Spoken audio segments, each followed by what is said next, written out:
menteri ada langkah yang mudah. Yang mudah adalah Owen bikin kaos, tinggalkan gereja hedonisme. Terus ya kampanye. Sebetulnya gini ya, jawaban Indonesia, Anda boleh percaya boleh enggak ya. Ini kocak ya, tetapi saya serius ya. Kalau gereja-gereja macam Gilbert ini pada bertobat, oh itu sudah selesai. Selesai. Itu cara yang paling gampang adalah membujuk gereja untuk bertobat. Makanya bikin kampanye, tinggalkan gereja hedonisme. Kayak kaos dijual, Nitro 26, tinggalkan gereja hedonisme. Siap.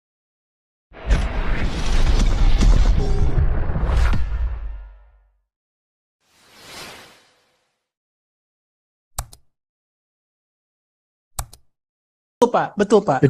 Jadi kalau untuk DPR MPR itu yang you bilang itu masih jangka panjang ya. Panjang. Tidak mudah. Karena pada kenyataannya Jokowi saja Megawati berani ngomong Jokowi itu pesuruh partai kok. Iya, jadi masih perpanjang. Berani kan itu lucu kan? Jadi yang sekarang yang kita bisa demand, kita bisa minta ini presiden ke depan ini. Semua menteri harus profesional. Nggak ada affiliation with the party. Itu paling bagus deh, kita bisa maju. Iya, termasuk presiden juga harus profesional.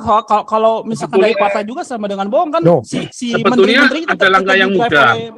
Yang mudah adalah Owen bikin kaos, tinggalkan gereja hedonisme. Terus ya kampanye. Sebetulnya gini ya, jawaban Indonesia, Anda boleh percaya boleh enggak ya. Ini kocak ya, tetapi saya serius. Ya, kalau gereja macam Gilbert ini pada bertobat, oh itu sudah selesai. Selesai. Itu cara yang paling gampang adalah membujuk gereja untuk bertobat. Makanya bikin kampanye, tinggalkan gereja hedonisme. Kayak kaos dijual, Nitro 26, tinggalkan gereja hedonisme. Siap. Nanti saya rancang. Itu bisa loh, kita bikin kampanye itu ya, tinggalkan gereja hedonisme, pakai kaos-kaos itu Nitro 26. Itu nanti orang-orang wah karena coba bagaimana itu yang 2 triliun ada seorang pendeta gereja hedonisme mau melarikan uangnya 2 triliun ke luar negeri, gimana caranya coba? Iya. Wah, 2 triliun kalau presiden luar biasa kalau dapat 2 triliun tuh. No, iya 2 triliun itu. 2 triliun Damaris Pak Paul jadi presiden. Enggak, maksudnya presiden tetap harus dari partai. Itu sistemnya begitu, partai yang mencalonkan. Cuman menteri-menterinya itu kalau bisa jangan dari partai. Jadi mereka itu obligasi harus cari menteri yang geblek yang nggak bisa kerja jadinya. Thank you. Mohon izin Pak Paul ngomong sedikit sebentar. Ya. Gini Pak Andi, jadi itu yang selalu menjadi sorotan utama kita. Indonesia ini selama sistem ketatanegaranya itu tidak berubah, akan begini terus siapapun presidennya. Dia tidak akan maju maksimal sekarang ini, tapi kalau mundur ya lebih cepat. Pak Andi bilang ya itu menteri-menteri profesional semua. Ya, itu amanat konstitusi, hak prerogatif presiden, itu teorinya. Tetapi dalam prakteknya tidak seperti yang dikatakan oleh Lebah Madu. Ini kan semua partai, Pak. Ya, partai. Yang mengatur negara Indonesia ini adalah partai secara tidak langsung. Semua itu kader partai, Pak. Jangankan menteri, sampai kepada komisaris BUMN pun atau perusahaan apa, BUMN itu dari partai, dari TS-TS-nya. Sampai kepada pengusahanya. Mengidap buah penyakit, mengidap buah virus parpol di Indonesia. Itu virus oligarki dan virus kartel. Ketika kita bicara oligarki, siapa itu oligarki? Nah, di Indonesia itu yang namanya oligarki itu adalah para tokoh agama, Pak. Itu oligarki.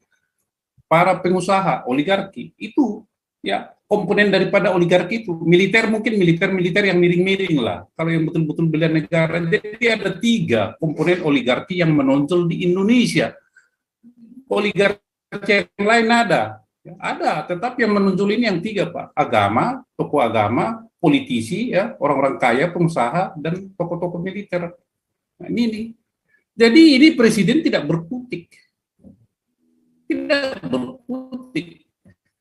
Di DPR partai, menteri partai. Kenapa? Dipaksa presiden, pakai ini kader saya kalau jadi menteri. Mencalonkan kamu jadi presiden dan kalau kemenang itu adalah bagian transaksional. Pakai ini disodorkan menterinya. Coba contoh apa komunikasi dan informatika siapa itu? Plate. Dari mana itu? Dari Nasdem. Itu banyak lah ya. Banyak. Jadi presiden ini nggak berkutik. Dari PKS. Jadi ya sekarang misalnya dulu waktu zamannya SBY semua PKS. Jadi itu jadi jerahan, Pak. Kementerian itu jerahan. Jadi jangan heran. Seperti yang Bapak kata, ya teman-teman, uang pajak ini, pajak dari rakyat ini, mereka senang-senang aja pesta pora di atas, dibohongin ini rakyat. Ya kan? Dan seperti yang dibilang Pak SK, itu pajak terbesar itu dari siapa? Jadi jangan salah, ini semua bermain. Bagaimana membersihkan ini, Pak? Ini kan lingkaran setan. Kalau saya bilang lingkaran setan mungkin terlalu drastis ya. Ya, bagaimana ini lingkarannya dipotong, setannya ada, setannya dibunuh, lingkarannya ada, ya dibom, kan gitu. Waduh, kalau dibom bagaimana? Ya memang begitu filosofinya. Ini filosofi. Jadi selama sistem ketatanegaraan ini di Indonesia tidak berubah akan begini terus. MPR itu harus dikembalikan kepada marwah dan kedudukannya seperti semula. Itu lembaga tertinggi. Inilah yang mengawasi semuanya.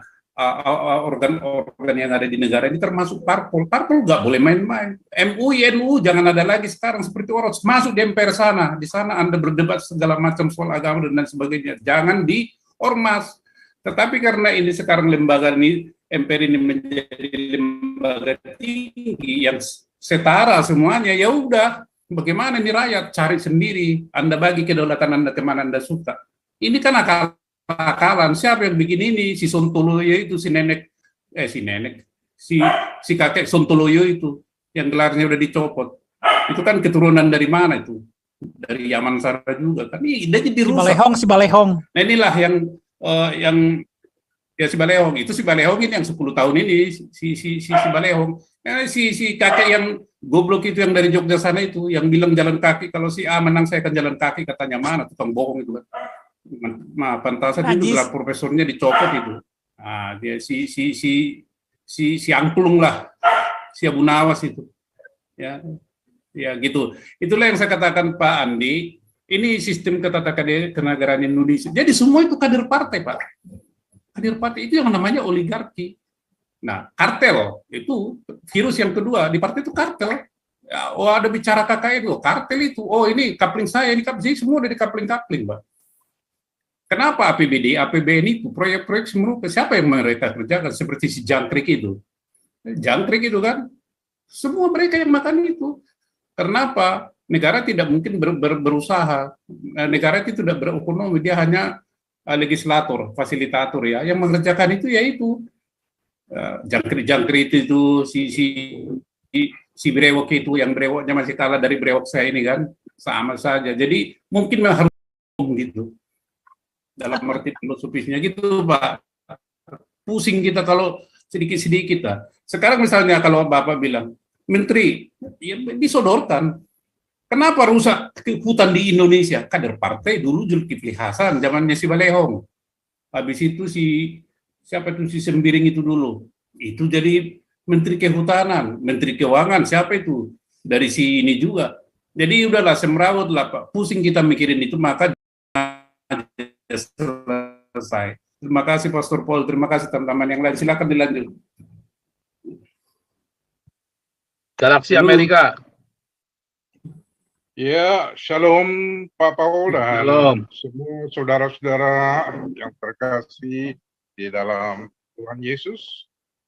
Jadi menyambung usulan dari Pak Andi tadi sebagai kelanjutan daripada sarasehan yang kami adakan di Amerika, maka ada beberapa masalah yang mau kita laser fokuskan untuk bisa ditaruh di atas meja untuk kita telah bersama dan kemudian untuk ditindaklanjuti supaya bisa menghasilkan suatu jawaban yang konkret sebagai jalan keluar daripada satu stagnasi atau kemacetan yang terus hadir di antara kita, yang katanya bangsa yang hebat, yang besar, yang ternyata kurang cerdas untuk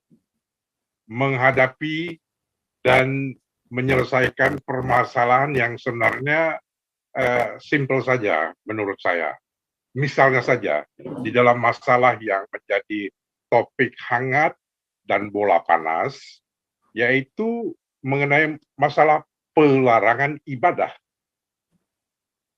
Dalam masalah inilah kita mau supaya Galarua ini sebagai ujung tombak daripada orang-orang yang punya akal sehat dan otak waras untuk menyoroti permasalahan penting seperti ini, untuk bisa diberikan usulan dan jalan keluar kepada pemerintah sendiri sebagai penguasa yang bisa menertibkan keadaan-keadaan yang sudah keluar jalur seperti ini.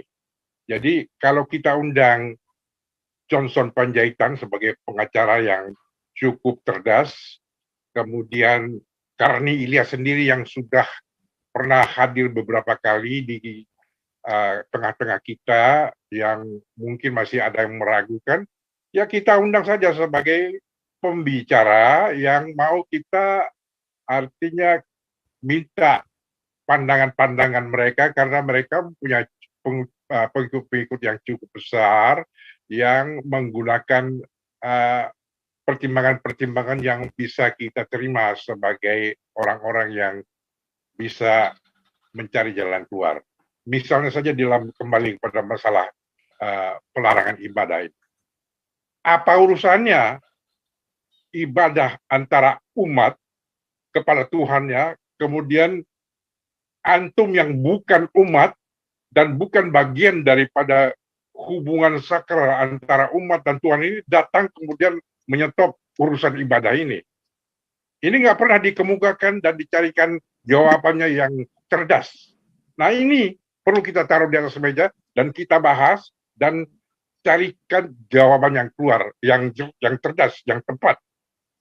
Ini adalah salah satu gerakan cerdas yang perlu kita ambil supaya omong-omongan kita ini cuma tidak makan waktu aja, tapi betul-betul bisa datang dengan satu konsepsi dan jalan keluar yang cerdas, yang bisa kita tawarkan kepada penguasa sebagai kekuatan tertinggi di dalam negara kita ini.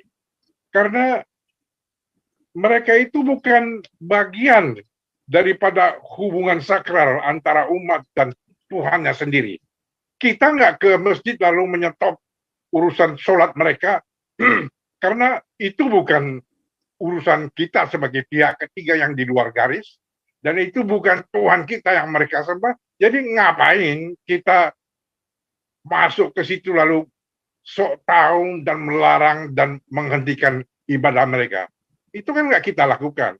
Marilah hal yang sama itu kita tuntut dari mereka juga, supaya mereka tahu diri, mawas diri, dan akhirnya memperbaiki diri.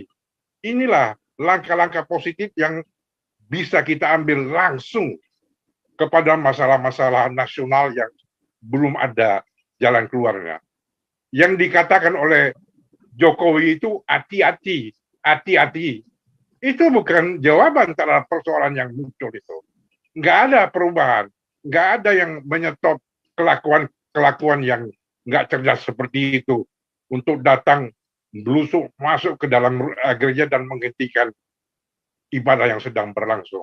Ini hal-hal yang perlu kita ambil. Makanya mau kita munculkan tokoh-tokoh nasional, tokoh-tokoh cerdas, supaya mereka bisa menyuarakan, menggemakan masalah-masalah yang perlu kita carikan jalan keluarnya. Kurang lebih demikian itu, Pak Pao. Silakan.